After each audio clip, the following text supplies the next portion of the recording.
o programa de tudo um pouco com Matheus Alves. É polêmico? Tá na boca do povo? Parou a cidade? Os assuntos que estão bombando são destaque agora no Em Pauta.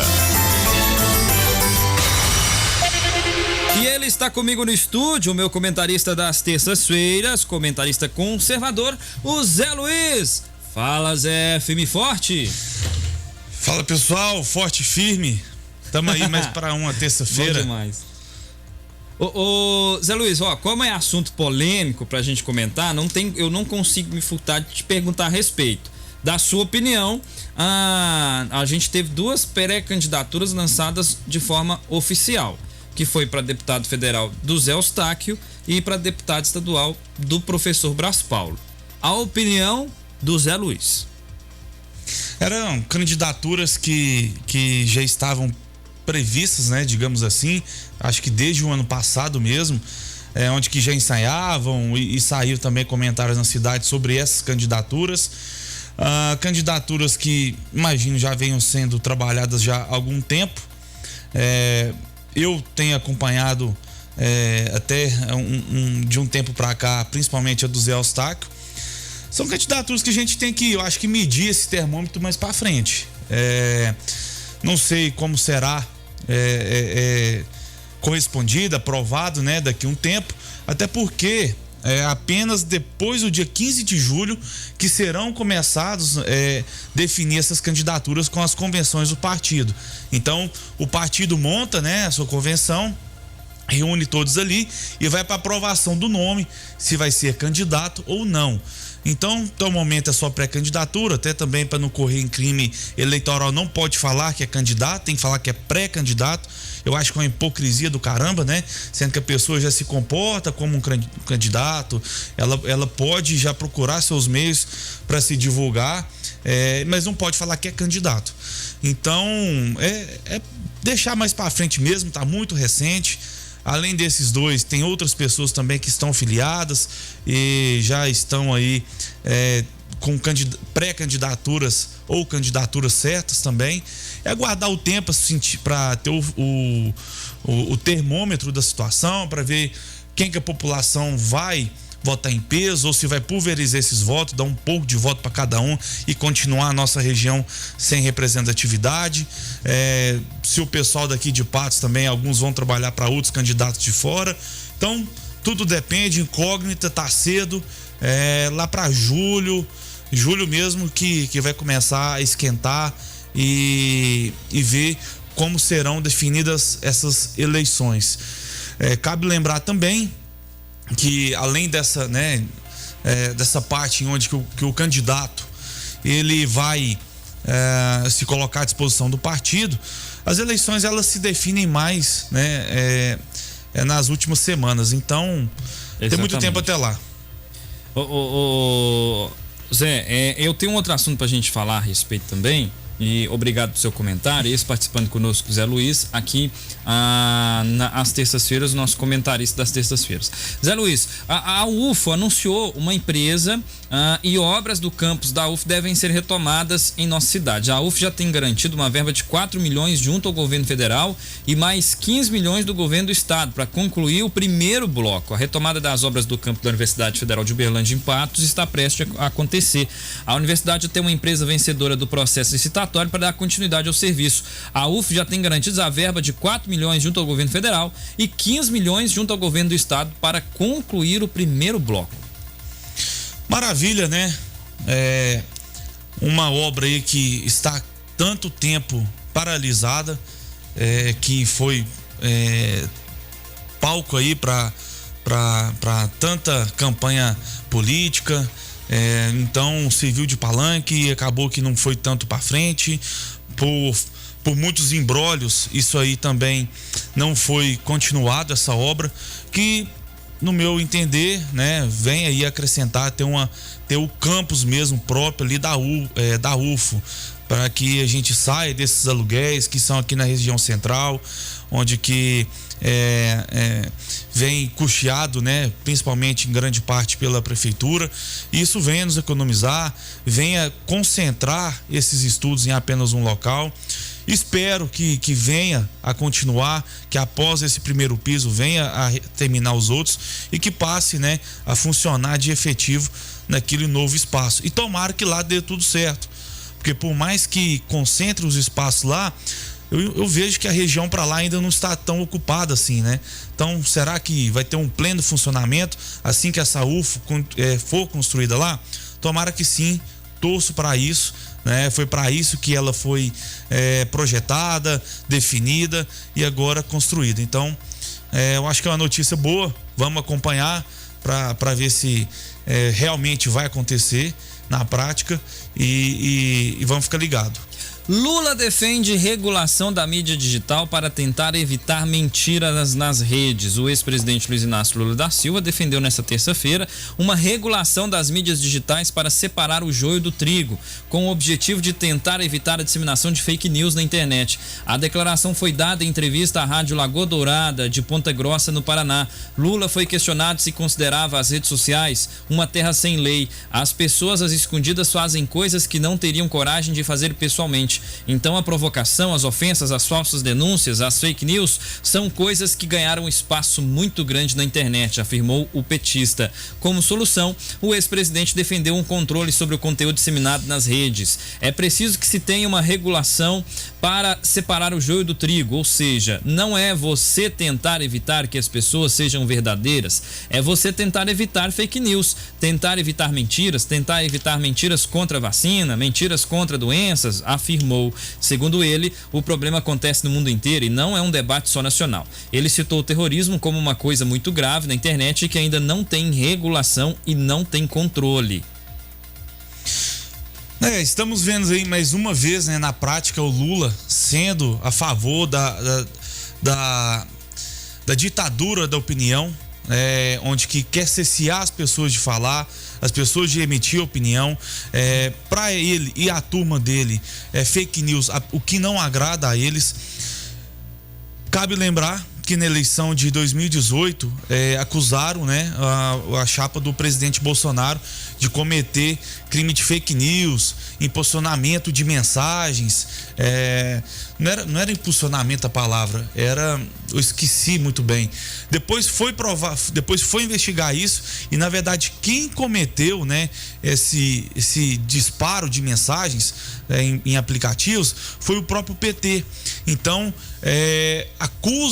eles acusam os outros do que são, fazem, né, o que os outros fazem, o que os outros dizem que os outros fazem, e vivemos nessa matrix, digamos assim, das mentiras que eles próprios inventam.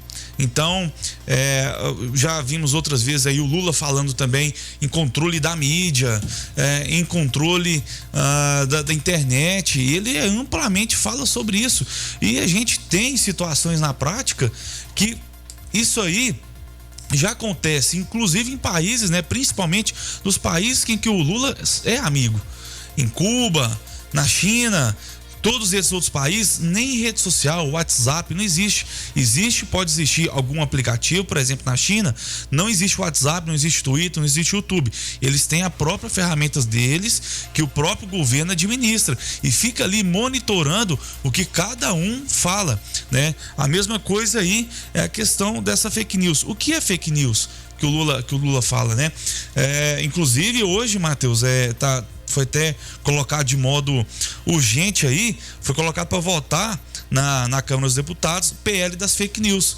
Então, o que seria fake news? Não existe, não está definido isso aí no Código Penal, né, no Código Processual. O que é cometer uma fake news? Pode ser qualquer coisa em que não agrade o outro, porque isso é um termo subjetivo, né? Não é nada concreto que venha a ser tornado. Então, o Lula, mais uma vez, desespero, porque de um tempo para cá as pesquisas, né, que no meu entender eu já não confio, estão mostrando que o Lula está caindo nas pesquisas, enquanto o Bolsonaro está subindo. Isso está incomodando parte da esquerda, dos partidários ali do ex-presidiário, assim como parte da mídia, né? E eles querem cada dia mais forçar na cabeça das pessoas que o outro lado, né, está cometendo fake news para ganhar as eleições. A mesma história que aconteceu na eleição 2018. Então, é o que eu sempre falo, para concorrer contra o PT, porque eu acho um absurdo, já é um absurdo essa ideia de que um ex-presidiário, solto há pouco tempo, concorrer à presidência. Ele que não foi inocentado, ele não saiu da cadeia, não foi por falta de provas, nada do tipo. É porque diz que houve um erro no processo dele. Uhum. Então, ele foi condenado em primeira instância, segunda instância, terceira instância e depois foi solto porque disseram que cometeram, né, um erro no julgamento dele e agora ele está livre aí para disputar.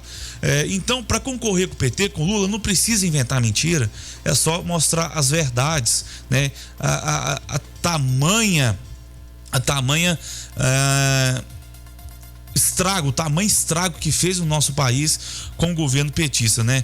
Principalmente aí na questão de corrupção, aparelhamento das instituições, sempre colocando só os puxadinhos dele para trazer de volta recursos para o partido e fora investimento em outros países, a desgraça moral, desculpa até a palavra, o tamanho, né,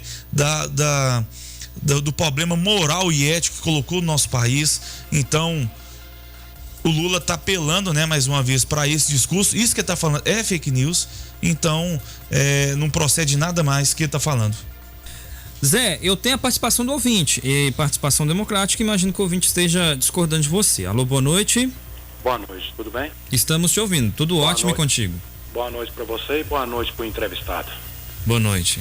Rapaz, boa noite. Eu quero falar pro Zé Luiz aí. Qual é o seu nome, amigo? Eu não vou identificar, não. Tá bom. Eu quero só falar pro vereador aí, quem tá fazendo estrago, esse presidente tá aí. O povo não quer nem Lula nem Bolsonaro, não, meu amigo. Quer quem então? Qualquer outro. Qual que é o outro?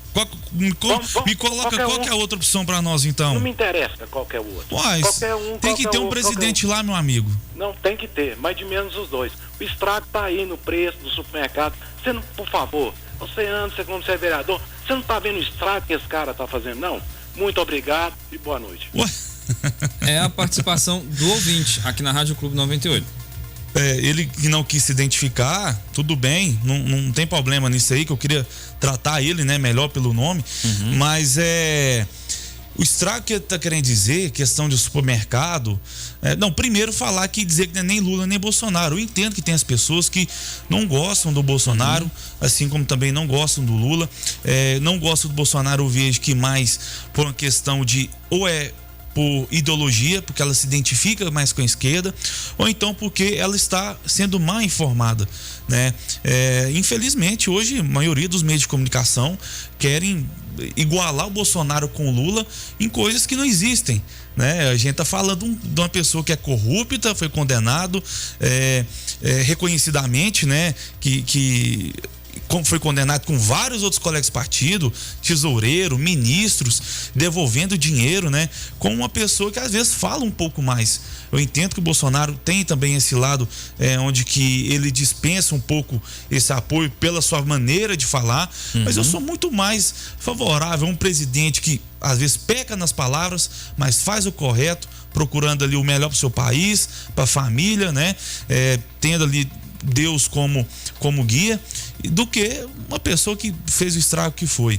A questão dos preços, a gente volta a falar, infelizmente não é o presidente que tabela preço, é o mercado. Isso aí é o que acontece, né? Em qualquer situação. Então, são todas as leis da economia, lei de demanda, oferta, câmbio, então assim, a inflação com essa pandemia, ela se deu em todo mundo, não foi apenas no Brasil, e ainda bem que no Brasil foi até menos que vários outros locais, né? E teve outros locais que foi menos que no Brasil também, mas isso se deve, né, muito também aquela política do fica em casa. O mundo todo fechou. Então as pessoas não iam para as indústrias produzir, parou de fabricar ali materiais. Isso aí provocou uma inflação que é reconhecida até por quem critica o presidente. Inclusive a Globo esses dias atrás estava noticiando isso, né? Que essa inflação mundial se deve ao fechamento, se deve à pandemia, né? Então isso é agora o resultado do fica em casa. O presidente foi muito atacado lá atrás, inclusive várias pessoas tiveram essa imagem ruim dele, porque lá atrás ele falava: olha, gente, a saúde, gente, é importante, nós temos que tratar, mas ao mesmo tempo temos que cuidar da nossa economia, né? E as pessoas não entendiam porque era desvirtuada essa fala do presidente, quando ele falava que também tinha que cuidar da economia. Então acabou que o país todo foi fechado, sem exceção, todos os estados, maioria dos municípios, nenhuma seguiu aí o pedido do presidente de não fechar. Assim, vamos manter o cuidado, não vamos aglomerar, mas não vamos fechar não. Nenhuma cidade que eu tenho recordação fez, né, esse tipo de pedido, né, acatou esse pedido do presidente, porque os prefeitos e governadores tinham autonomia para definir se fechava ou não, e acabou que nós estamos aí nesse economia. A gente vê depois, nós estamos passando por esses números agora, que graças a Deus tem melhorado, Matheus. Por exemplo, Bolsa de Valores, o Brasil é uma das únicas que está agora passando por um momento positivo, né? Que está com números bacanas. O PIB também vem crescendo. A gente voltou com patamares antes mesmo da pandemia. Achar que as coisas vão estar maravilhosas por conta dessa pandemia aí, a partir de todas as ações que para mim quase todas as ações eram erradas, né, por parte de alguns governadores e prefeitos, a gente não pode fazer. Aqui é a participação do ouvinte no 3818-1798. Daqui 2 minutinhos a gente tem que fazer um intervalo. O Rodrigo: Matheus, boa noite. Sugestão: promova um debate com o Zé Luiz, comentarista das terças-feiras, com o Hermano, comentarista das segundas-feiras. A gente vai estudar essa possibilidade. O Alino, vamos ouvir o Alino. Boa noite, Matheus. Eu sou o Alino Pereira. Boa noite. Esse vereador aí tá certíssimo. O pessoal tem que ver que a economia, o problema é no mundo. A carne tá cara aqui, lá nos outros países também, então combustível é a mesma coisa. A moeda real foi valorizada nesses 3 meses 17%. Está sendo uma das moedas mais valorizadas do mundo, a segunda. Então, tá no caminho certo. Agora a imprensa podre, ela teve que descer a lenha mesmo, que ganhava bilhão, cortou tudo. Então o único recurso que ela tem é descer a lenha no Bolsonaro mesmo. Ontem a gente tinha uma informação de que o dólar estava em queda e a Bolsa de Valores estava em alta. Agora é uma informação atualizada às 5h33 da tarde, que diz o seguinte: informação da CNN Brasil: Ibovespa fecha em queda de quase 2% e dólar sobe a 4,65 com aversão a riscos. Principal índice da Bolsa de Valores saiu do patamar dos 120 mil pontos, enquanto o real teve terceiro pior desempenho entre moedas da sessão. Mas isso não tira a valorização do real frente a outras moedas, e também não tira que o dólar caiu, e caiu muito. O dólar estava a mais de R$5, agora está cotado a 4,65. Mas a informação da CNN que diz é o seguinte: o Ibovespa recuou 1,97 aos 118.885 pontos nessa terça-feira, puxado para baixo por ações de bancos, de varejo e mineradoras em um dia de aversão maior a riscos no exterior, após a União Europeia anunciar que vai propor novas sanções contra a Rússia devido à guerra na Ucrânia, algo que os Estados Unidos também já cogitaram. O cenário beneficiou o dólar, que subiu 1,10%, cotado a 4,65, com o real tendo o terceiro pior desempenho entre as principais moedas do mundo nesta sessão. Com as novas sanções, a importação de carvão russo e entrada de navios do país em portos do bloco vão ficar proibidas. A União Europeia afirmou estar trabalhando em sanções voltadas ao petróleo da Rússia, e o que aumentou os rumores de uma inflação global ainda maior e políticas monetárias mais restritivas para combatê-las. Zé Luiz. Primeiro falar sobre o comentário aí do colega, né, Alino, agradecer ele pela audiência, por estar acompanhando. Realmente, o que ele disse procede. É uma crise mundial que nós estamos passando. Então, vi aí vários, né, brasileiros fazendo vídeos em outros países mostrando que lá também os preços foram lá em cima, principalmente questão da carne, tá? Então, essa economia, essa parte econômica nossa aqui está passando por melhoria. Vamos torcer para que melhore mais ainda, né? Apenas hoje houve essa situação aí de uma piora, né? Mas pode falar. É só que eu queria, porque é uma informação que eu repercuti aqui no programa essa semana, inclusive ontem, porque é algo positivo para o país, positivo para o consumidor. Real e Ibovespa tem segunda maior valorização no mundo neste ano, diz levantamento. E é uma informação de ontem, do dia 4 de abril, e atualizada às 11 da manhã de ontem. É o seguinte: o real teve uma valorização de 17,8% em relação ao dólar no primeiro trimestre de 2022, a segunda maior entre 120 países, enquanto o Ibovespa avançou 34,6%, com o segundo melhor desempenho dentre 79 bolsas, segundo o levantamento da agência de classificação de risco Austin Harting, feito a pedido da CNN Brasil. A moeda norte-americana já opera na casa dos R$ 4,66 em relação ao real, segundo o fechamento da sexta-feira, dia 1º, se distanciando da casa dos R$ 5,00 ultrapassado em 2020. O desempenho do real supera a média dos países emergentes de valorização de 5,06% ante o dólar, assim como do grupo dos BRICS, Brasil, Rússia, Índia, China e África do Sul, que teve recuo de 1,01%. A média geral dos 120 países é de desvalorização de 1,14%. Não, é isso aí. Essa melhora, né? Ou segundo a imprensa, parte da imprensa não pode falar melhora não, porque quando você fala melhora do governo ou da economia brasileira, você estaria ajudando o governo Bolsonaro, né? Dando força para ele. Então você tem que usar outros termos, por exemplo, despiora. Então, a economia nossa, ela tá melhorando, sim. Inclusive, nós antes mesmo da pandemia, a gente já havia, né, mudado várias políticas, como eu já até comentei aqui nos programas, né, voltados ao lado econômico do nosso país, em que melhorou muito a nossa situação. Para quem não se lembra, antes da pandemia, o Brasil era o terceiro país que mais recebia capital de investimento estrangeiro, né? Então, assim, da Arábia Saudita veio muito dinheiro para investimento, e esse investimento vem continuando, principalmente na área da infraestrutura, onde que o ministro Tarcísio fez um ótimo trabalho. Então, dar tempo, porque a política, gente, não é feita de uma hora para outra.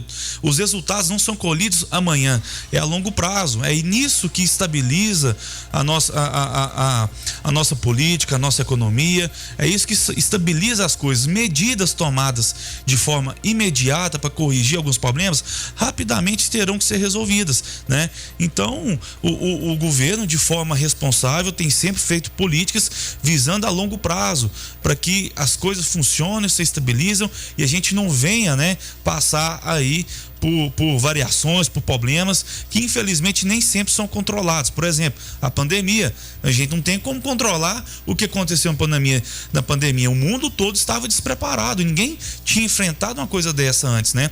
Mas fora essas coisas que são atípicas, o governo do presidente Bolsonaro tem se preocupado, assim como, por exemplo, lá atrás, se ele não tivesse se preocupado com essas coisas que são mais sólidas, não teria feito a reforma da Previdência, que era tão importante, né? Que a gente vê que foi pensado a longo prazo para que tivesse um retorno de 10 trilhões, desculpa, não me lembro o valor exato, mas era para 10 anos. Então, agora dá tempo para que as coisas continuem, se restabeleça e que volte, né, o presidente volte depois para o mandato para continuar esse trabalho, porque em 4 anos não dá para se fazer muita coisa, ainda mais quem pega uma pandemia no meio. Eu considero que o governo, a nível federal, deveria no mínimo ser 6 anos. A opinião minha. Peraí, por que, Matheus Alves? Peraí, vou explicar, calma. Mandato de senador 8 anos. 8 anos, né? E a gente, então, o senador consegue fazer um trabalho bem feito quando se tem um mandato dessa quantidade de anos. Agora, nos 2 primeiros anos, organiza a casa. E aí, você tem 1 ano de ação e 1 ano só para aproveitar aquelas ações para refletirem de forma positiva no seu governo. E aí eu observo que mas você tá generalizando muito, Matheus. Não, eu considero que no mínimo 6 anos. Nos Estados Unidos, o presidente da República dos Estados Unidos fica, né, 6 anos no cargo. Então eu observo que no Brasil deveria seguir esse mesmo sentido, porque nossa, 1 ano não resolve nada. E aí você tem que lidar com as condições deixadas pelo governo que passou, se houver troca ali na presidência, né? Aí 1 ano de tentar votar projetos, então 2 anos você perdeu. E aí sobra somente outros 2 anos. Então eu considero que 6 anos seria fundamental. 2 anos para organizar a casa, 4 para governar. O Marcos Santana, boa noite, Matheus Alves, boa noite, Zé Luiz, nosso comentarista das terças-feiras, comentarista aqui do programa De Tudo Um Pouco. Parabéns à rádio pelo espaço dado ao comentarista conservador. E parabéns a ele pelas posições realistas e coerentes. Mantenha-se. Ouça o que eu estou te dizendo. Mantenha-se nessa linha, viu, Zé Luiz? Embora seja difícil atualmente ficar do lado da verdade. Qual é o nome dele? Marcos? Marcos Santana. Marcos Santana. Te agradeço demais, Marcos. Muito obrigado pela audiência também, por acompanhar, pela força, pela moral. Realmente isso aí, né? Se a gente... a verdade, ela incomoda, tá? Então... vai surgir situações que a gente precisa ser franco, porque nem sempre, né, a verdade é bem-vinda e a gente tem que colocar ela acima de tudo, né? Eu imagino que ninguém aqui queira ser enganado. As coisas têm que ser limpas, têm que ser transparentes e mostrar o real sentido da vida, das decisões, porque a verdade, ela liberta, né? Ela não deixa que ninguém seja enganado, seja ludibriado, e assim a gente tenha uma sociedade mais tranquila, né? Que entenda o seu propósito de vida e possa seguir. Eu preciso fazer um rápido intervalo, colocar o bloco em dia, trago um copo d'água para você. Enquanto isso, a gente vai para o rápido intervalo e voltamos na sequência. Fique em sintonia. De Tudo Um Pouco volta já. Classificados Tintim, fazendo a diferença e ajudando você a realizar bons negócios. Vender e comprar com toda a segurança, é claro. Só nos Classificados Tintim, que está apto a publicar qualquer tipo de edital. Gente, vou falar pra você, os Classificados Tintim não possuem grupos de WhatsApp e nem Facebook. Não caia nesse golpe, não. Tem muita gente utilizando aí o nome e a referência do Tintim, a credibilidade do Tintim para criar grupos de WhatsApp, de Facebook, para fazer esses anúncios e aplicar golpes. Não caia nisso. Não existe. Apenas o site classificadostintim.com.br. Sabe aquela geladeira, aquela TV, aquela bike, tá ali parada, tá precisando vender sua fazenda, alugar seu apartamento, sua casa, ou vender o seu lote, sua casa, seu apartamento, tá precisando vender, comprar ou tirar, o lugar certo é Classificados Tintim. 2 edições semanais, viu? Às quartas-feiras e aos sábados. Classificados Tintim, fazendo a diferença e ajudando você a realizar bons negócios, estando ao seu lado e ajudando você a ficar cheio da grana. Classificados Tintim. Fique ligado, todas as vezes que você for comprar qualquer equipamento elétrico, dê preferência para aqueles que possuam o selo Procel de eficiência energética. Outra dica importante para economizar energia é substituir todas as lâmpadas pelas de LED, que são muito mais eficientes. Aproveite a luz natural e evite acender lâmpadas durante o dia. Sustentabilidade, essa é a fonte da nossa energia. CEMIG, Minas Gerais. Governo diferente, Estado eficiente. Aos domingos, a partir de meio-dia, Roda de Violeiros. Oferecimento Credipatos, a sua cooperativa de crédito. Visite uma de nossas agências na região. Falou Cicobi, pensou Credipatos. Patos de Minas é um lugar para ser feliz. A Pastelaria do Valdomiro é o nosso ponto de encontro desde 1977. O melhor lugar para ver os amigos e as famílias patenses. Estamos apresentando na Rádio Clube 98 o programa de Tudo Um Pouco com Matheus Alves.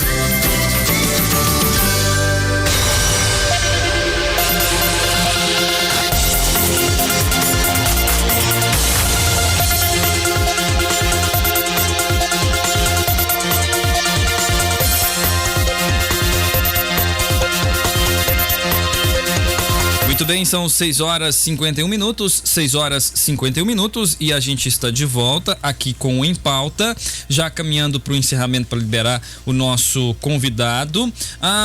O Zé Luiz, a gente tem uma situação que está repercutindo e muito no estado, e a gente teve até uma manifestação. A gente teve uma manifestação dos professores na cidade, chamando o Zema de ladrão e lá vai coisinha. Zema veta reajustes adicionais e deputados voltarão a analisar reposições aos servidores. O governador Romeu Zema vetou parcialmente a proposição de lei 25.025 de 2022, que trata de reajuste para os servidores do Poder Executivo de Minas Gerais. A mensagem 189, informando o veto aos artigos 10 e 11, exclui, assim, percentuais adicionais concedidos pela Assembleia Legislativa de Minas Gerais às áreas de segurança pública, 14%, educação 33,24% e saúde 14%, bem como auxílio social concedido para as forças de segurança. Zé. Matheus, vou ser bem sincero, sobre esse assunto, principalmente na parte do reajuste dos professores, na área da educação, estou por fora. Então, assim, eu prefiro nem comentar, porque diariamente estão, em conversas com a Assembleia. O Zema também, por um lado, se posiciona, e depois vem a classe de educação também reivindicar. Então, não estou muito por dentro, muito seguro para falar sobre isso. Né? Então, vamos ver como que acontece no recorrer dos próximos dias. O que eu vejo aí de vez em quando é uma professora que eu sigo, mas eu acho que ela nem sabe que eu sigo ela. Eu vejo ela reclamando bastante, né? E assim, a gente vê também, infelizmente, a pauta política dentro disso, né? Sindicato aí dos professores no meio, sobra até pro Bolsonaro, que não tem nada a ver, né? Inclusive ele que deu uma canetada lá, concedendo o aumento de 33% para os professores. Essa canetada, desculpe te cortar, você entende que essa canetada foi uma forma de se vingar dos prefeitos e governadores? Porque uma coisa é o presidente da República falar, aqui o aumento, tá aqui, vamos aumentar, e aí o poder tá nas mãos dele. Só que quem paga é a prefeitura e o governo do estado. E prefeitura e governo do estado, que o STF entregou de mão beijada a decisão no combate à pandemia. Porque a única tarefa que a gente viu, de concreto do governo federal nessa pandemia foi comprar as vacinas, que era obrigação, e cumpriu isso aí muito bem, né? O Brasil, dentro aí no período de vacinação, estava sempre na ponta, onde que sempre vacinando. E também a outra obrigação que cumpriu foi encher, digamos assim, os cofres das prefeituras e governos. Foi o que aconteceu em vários governos. Volto a falar aqui, por exemplo, no Rio Grande do Sul, onde que foi comprovado que com dinheiro da pandemia que foi pago, de investimento aí, que foi, não é que foi pago, foi repassado como no combate ao coronavírus, na contenção também das políticas econômicas, parte desse dinheiro que foi doado, por exemplo, para o Rio Grande do Sul, foi usado para pagar a folha de pagamentos, né? Foi usado para acertar o salário ali do funcionalismo público. Então, eu não posso falar que o Bolsonaro usou isso para se vingar, mas se ele fez essa medida, ele entende que os estados e os municípios estão preparados para pagar esse reajuste aí para os servidores da área da educação. E eu volto a dizer, a educação tem dinheiro demais. Quem fala que a educação não está boa por falta de investimento, desconhece todo o sistema educacional. Porque o que está errado são as metodologias e a forma, né? Então, é a forma passada ali do ensino para os alunos. Mas dinheiro tem demais. Inclusive, retorna dinheiro. O pessoal, os prefeitos aí tem que rebolar para gastar o dinheiro que vem que é destinado, né, carimbado ali para educação. Então, dinheiro tem bastante. Então, que esse dinheiro seja repassado para os profissionais que tanto reclamam, né, reivindicam aí a melhoria salarial. Muito bem, aqui na Rádio Clube 98 são 19 horas e 56 minutos. Santa Casa inaugura mais 40 leitos em Patos de Minas e se torna maior hospital público da região. Santa Casa de Misericórdia inaugurou na manhã desta terça-feira mais 40 novos leitos de enfermaria. O que antes era a sede do SAMU, hoje se transformou em quartos confortáveis, com leitos humanizados e mais comodidade ao paciente. A solenidade de inauguração contou com a participação de várias autoridades do município. A ampliação desses 40 novos leitos, com a ampliação desses 40 novos leitos, a Santa Casa de Misericórdia assume uma posição de referência e apoio no sistema de saúde pública de Patos e outras 32 cidades. Segundo o presidente da instituição, Marco Antônio Nasser, essa ampliação permitirá que a Santa Casa ofereça um atendimento de qualidade para a saúde da comunidade. O prefeito Luiz Eduardo Falcão disse que Patos de Minas é polo regional de saúde e está dando exemplo. Segundo o chefe do executivo patense, a prefeitura assumiu a responsabilidade de buscar recursos para a Santa Casa, para que a Santa Casa funcionasse. A instituição hoje é o maior hospital público e privado que a gente tem em toda a região, disse ele. Além disso, Falcão garantiu que a oncologia retornará para Patos de Minas até o final do próximo mês. Além de pacientes de Patos de Minas, a Santa Casa de Misericórdia atende também pacientes dos 32 municípios que compõem a nossa macro-região. De acordo com a Secretaria de Saúde de Carmo do Paranaíba, Thalita Gontijo, há muita demanda e espera por um leito adequado, e a Santa Casa com certeza irá oferecer isso aos municípios de Carmo do Paranaíba. Ao município de Carmo do Paranaíba, aos munícipes de Carmo do Paranaíba e também de toda a região. São 30 leitos de UTI, agora 30 leitos de enfermaria clínica, 17 alojamentos conjunto, 32 enfermarias cirúrgicas e 20 leitos destinados à ortopedia, totalizando 129 leitos. Inauguração que aconteceu hoje, né, de forma aí simbólica. Eu não estive presente por outros compromissos, mas a gente tem visto aí um empenho muito grande da Santa Casa, né, ali na pessoa do Marquinhos Nasser, que é o presidente. Vi algumas fotos do local, ficou muito bacana, muito bonito, móveis novinhos, né, pronto para receber a população da região. E a gente torce, né, para que se conclua até outro serviço, né, para que seja efetivado o Santa Casa, né, o projeto de concreto. A gente torce muito para isso e ajuda também, né, faz o possível para que isso seja colaborado também. O prefeito Luiz Eduardo Falcão disse que Patos é uma cidade polo, né, da saúde, e realmente isso acontece não apenas por ter o hospital regional aqui, e também não apenas agora com a criação da Santa Casa, mas também por ter outros hospitais que são sempre aqui procurados por pessoas da região, hospitais aí particulares que são até avançados. Então, tomara, né, a gente torce para que Santa Casa venha operar da sua maneira, porque não é fácil. Outro dia, conversando com o presidente Marcos Nasser, brinquei com ele da dificuldade que até falei com ele, olha, Santa Casa, pelo que eu tô vendo, é um buraco sem fundo. Eu achei que às vezes ele fosse até falar, não é bem assim, e ele realmente é mais fundo ainda que você às vezes está pensando, não é fácil, mas a gente está na luta, buscando melhorias para que seja efetivado e dê uma saúde aí de melhor qualidade para todos os cidadãos. É isso então, Zé Luiz, obrigado por sua participação. O seu destaque final. Matheus, agradecer também a participação de todos que falaram aqui, agradecer também a participação daquele que ligou e não quis revelar o nome. Entendo o que ele quis dizer, que nem Lula nem Bolsonaro, algumas pessoas estão sem norte ali, mas eu quero já adiantar pro pessoal que esses que esperam outro nome, infelizmente vocês não terão outro nome. Hoje a gente vê, né, que será disputado apenas entre Lula e Bolsonaro, se o Lula for, né? Porque sai aí alguns ruídos que, pelo seu estado de saúde, ele não iria, mas eu acho muito difícil, porque se ele não for, aí eu acho que já pode até fechar a tampa do caixão e entregar os mais 4 anos de governo pro presidente Bolsonaro. Então, uma outra via que estava surgindo era o Sérgio Moro, não decolou.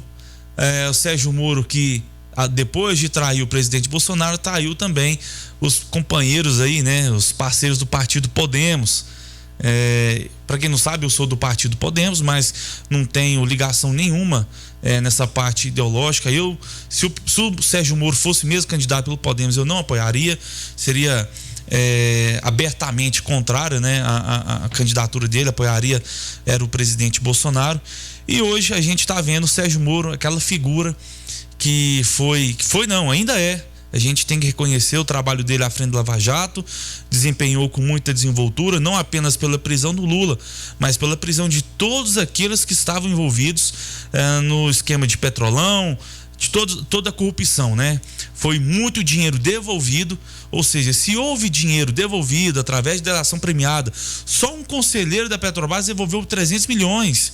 Então quer dizer que não houve corrupção no governo do PT, né? Então, o Sérgio Moro, naquela sua imagem ali, que após ter deixado a toga, eu vejo que foi uma decisão errada dele, mas por outro lado foi bom também. Demonstrou, né, ali parece que tinha sido picado pelo mosquito azul. Mosquito azul, para quem não sabe, é aquele uma falácia, né, que desperta interesse pelo poder nas pessoas. Então, despertado ali pelo poder, ele achou que era maior, né, do que todos, não teve humildade, quis sair atirando aí do governo Bolsonaro. Aí depois a máscara caiu, a gente viu realmente o que ele prega, o que ele defende, e hoje no máximo que ele vai concorrer, que a gente está vendo, é uma vaga para deputado federal. Olha para você ver que nível que chegou, né? Uma pessoa que estava lá como ministro, idolatrado por todos, hoje vai conseguir disputar uma vaga para deputado federal. Eu acho que tem chance sim de ser eleito, né? Inclusive até levar mais votos para o partido e assim levar mais pessoas também juntamente. Então, meu destaque é esse, a desistência que aconteceu aí do ex-juiz Sérgio Moro para as eleições como candidato a presidente da República. Obrigado, Zé Luiz, por aceitar nosso convite e estar aqui conosco todas as terças-feiras. Você volta na próxima terça-feira, se Deus quiser. Valeu, Matheus, obrigado. Na próxima terça estaremos aqui, se Deus quiser. Não saia daí. De tudo um pouco com Matheus Alves, volta já. Churrasco Bom Chimarrão. Chegou em Patos de Minas, Ponte da Costela, churrasco, caldos, porções, prato